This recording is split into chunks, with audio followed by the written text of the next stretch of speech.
হর হর মহাদেব, জয় মা তারা। নমস্কার বন্ধু, আপনাদের কি দিন দিন শত্রু বৃদ্ধি পাচ্ছে?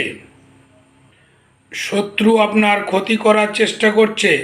তাহলে এই উপায়টি আপনারা অবলম্বন করুন। কি করবেন?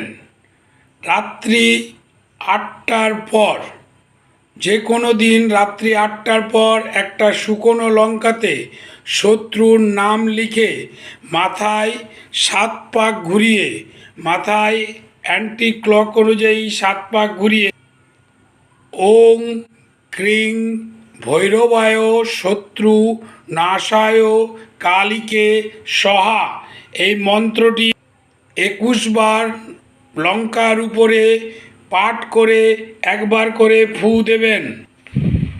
তারপর উনুনে জ্বালিয়ে চৌরাস্তায়